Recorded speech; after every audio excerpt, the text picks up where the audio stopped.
on LinkedIn, on Instagram, and YouTube. So I'm going to say hello to you wherever you are. And I think we are good to go. To start this conversation, I want to let you know that today there is a little puppy that is next to me. And I believe he is someone that has received the most amount of coaching in this household. Not only he's been part of me doing the coaching, but also he's been around when I've been receiving coaching. So if he wants to ever get his coaching certificate, he's done his hours. So with that, welcome to Tuesday Talk. This is my weekly conversation when I talk to you about building your executive presence. And today's conversation is about knowing the outcome of your conversation whenever you are going for an interview, while you're in it, and not waiting to know what's going on. So you have probably been in a situation, in a scenario that you go to a conversation and you come back, and firstly, you don't even know what was the job about or what exactly is the objective of that role. And it happens a lot, particularly when you are in very senior roles. And the title is head of portfolio, leader of delivery of this piece. But it doesn't exactly say what is the objective of that role. The second scenario is when you go in and you're actually not sure if you want the job. You come back and talk to the agent or the connector, and they ask, so what do you feel? And you say, oh, I'm not sure. Other scenario is this. You go in and you don't know what's the outcome. And you would think you have to wait in this Alfred Hitchcock suspense phase to find out if you want the job or if they're going to give you the job or not.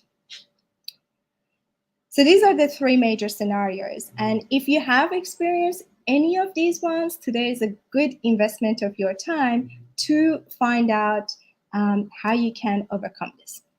And why am I a good person to talk about this? Simply because in last 6-7 months, as part of a transformation program that I'm in, I have done more than 40, God knows how many, interviews and conversations, both with senior practitioners, as well as our consultant and contractors that we needed to partner with.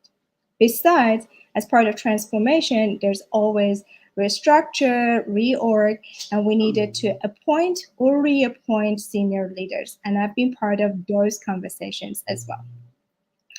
So what is it that we need to learn? That is the skill that will stop us from waiting for gods of corporate and goddesses of corporate to come down and give us their final verdict, is ability to use the sales process. And what is that?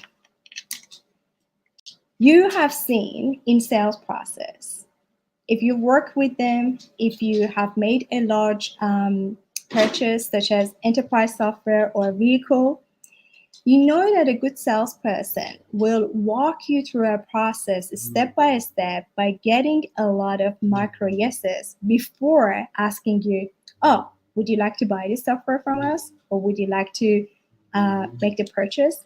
So the way it goes is this.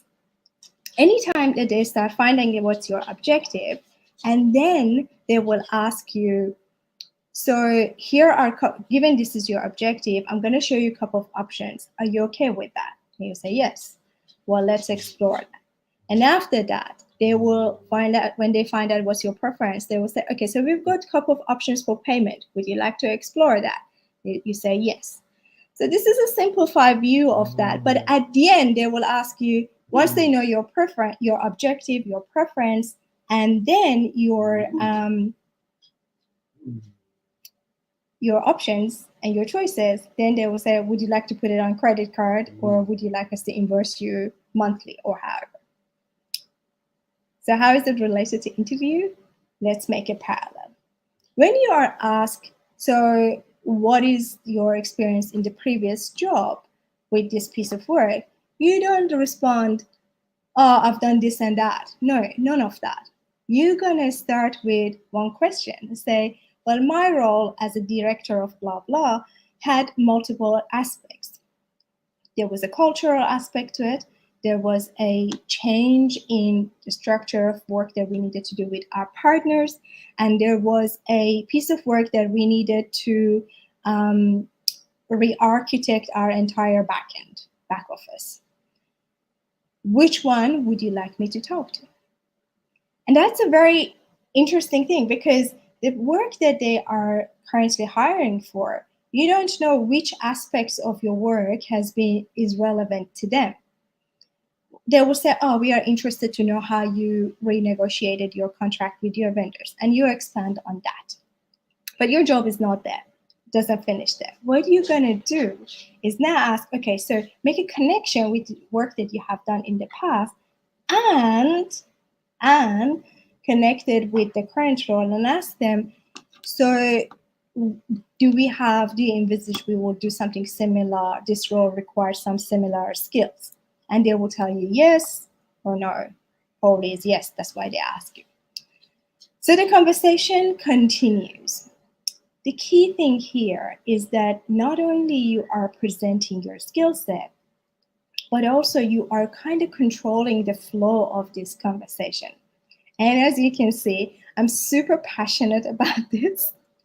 I teach this one, I coach this one, I work with quite senior people on this, because I'm really passionate about this, because I've seen so many good people with a lot of good experiences and solid experience, and they're not able to articulate the work that they've done and match their skill set with their target role. And they always come out with this feeling of, oh, I'm not sure if it was a good one or not. And I'm like, how is that even possible? So this is the solution to it. And notice that nowhere in this conversation, I wasn't talking about overselling yourself. I didn't say about fake it till you make it. None of that. This is all about presenting yourself with integrity, modesty, and fairness. You know, in leadership and authentic leadership, they always talk about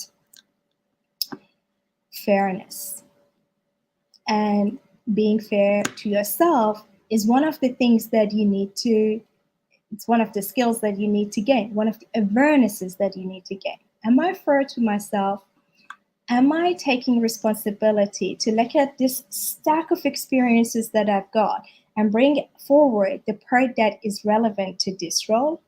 Well, that, my friend, is on you. No one does that job for you, because no one knows what's going on or how much work you have done in the past with different aspects of your work. The other thing that is very important is that I always talk about how to talk like, or go for an interview like a CEO. When a CEO goes for a conversation, they don't go to answer questions. They go in to see what's the situation and what they can bring in to the table, or their past experiences, how their past experiences can solve the problem that the target company has. That is interviewing like a CEO. End of September 27, 28, and 29, I'm running a workshop exactly for that. It's a 1.5 hour heavy workshop.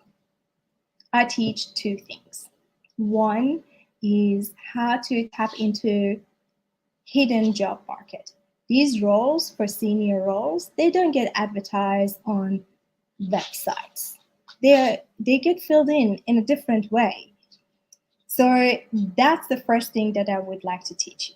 Second one is exactly that. a little bit more advanced as how to present yourself as like a CEO. You might not want to go for a C-level role, but it's still the mindset and the way you articulate your past experiences is exactly what you need to learn. And I am super excited to invite you to that. It will be absolutely helpful and impactful. I promise you. I also promise that I'll make it fun. So that's another promise. Let me connect all the points that I made so we can close the loop. 3 scenarios: not being clear about what the actual role is, not knowing if you want the job, and not knowing what's the outcome, and staying in the suspense till somebody give you a call. The scenarios that we want to address. The skill that we need to gain is the skills that skilled salespeople have. Walking you through a process, walking the other side through a process, and getting a lot of micro yeses to be able to get to the final question: is it a yes or a no? Nowhere in this process we are trying to oversell or undersell. We basically, with the questions that we ask, we find the right card from our experience and play the right card that makes us a better match for the role that we are talking about. We do not oversell ourselves, we do not fake it, we do not undersell, we just present what is. And that's the skill that the more senior you are, the more you need. 27, 28, and 29th of September, a workshop that I teach 2 key skills. One is tapping into hidden job market, and second one, more advanced version of this, is to present yourself as CEO, the leader of your professional life. Well, that is, my friend, and that was 11 minutes. I forced through this, and I know that my puppy was also around, so I don't know a lot of noises that he made. But Tuesday Talks, I'll see you next week, same time, same place, and a new topic. Thank you for your time. Bye-bye.